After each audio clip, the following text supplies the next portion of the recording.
ഒരേ കാര്യത്തെപ്പറ്റി രണ്ട് വിപരീത ആശയങ്ങൾ പലപ്പോഴും നമ്മുടെ മനസ്സിലേക്ക് കടന്നു വരാറുണ്ട്. അപ്പോഴുണ്ടാകുന്ന ആ ഒരു അസ്ഥിരതയെ, മനസ്സിൻ്റെ ആ ഒരു ബുദ്ധിമുട്ടിനെയാണ് കോഗ്നിറ്റീവ് ഡിസോണൻസ് എന്ന് പറയുന്നത്.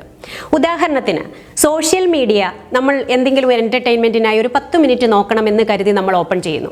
എന്നാൽ അത് മണിക്കൂറുകളോളം ചിലപ്പോൾ നീണ്ടുപോകുന്നു. പക്ഷേ നമുക്കറിയാം അതിൻ്റെ ദോഷവശങ്ങളെ പറ്റിയും ആരോഗ്യപരമായ പ്രശ്നങ്ങളെ പറ്റിയും ഒക്കെ അറിയാമെങ്കിലും നമ്മൾ ആ സത്യത്തെ അംഗീകരിക്കാൻ തയ്യാറാകുന്നില്ല. അതിനായി പലപ്പോഴും പല ന്യായീകരണങ്ങളും നമ്മൾ പറയാറുണ്ട്. വല്ലപ്പോഴും ഒക്കെ അല്ലേ ഉള്ളൂ നമ്മളിങ്ങനെ ഇരിക്കുന്നത്, അല്ലെങ്കിൽ ഇന്നത്തെ കാലത്ത് ഇതൊക്കെ ഇല്ലാതെ ജീവിക്കാൻ പറ്റുമോ എന്നുള്ള പല കാരണങ്ങൾ പറഞ്ഞുകൊണ്ട് നമ്മൾ ആ സത്യത്തെ വളച്ചൊടിക്കാൻ ശ്രമിക്കും. ഇതുപോലെ തന്നെയാണ് നമ്മുടെ ജീവിതത്തിലും പല കാര്യങ്ങളും സത്യമാണെന്ന് അറിയാമെങ്കിലും നമ്മൾ പ്രവർത്തിക്കുന്നത് അതിന് വിരുദ്ധമായിട്ടായിരിക്കും. ഇങ്ങനെ പലപ്പോഴും നമ്മുടെ ജീവിതത്തിലേക്ക് കടന്നു വരുന്ന മനസ്സിൻ്റെ ഒരു പൊരുത്തക്കേടിനെ ഇല്ലാതാക്കാനായി ആ സത്യത്തെ നമുക്ക് അംഗീകരിക്കേണ്ടി വരും. നിയന്ത്രണത്തിൽ കൊണ്ടുവരേണ്ടുന്ന കാര്യങ്ങളാണെങ്കിൽ നിയന്ത്രണത്തിൽ കൊണ്ടുവരിക തന്നെ വേണം.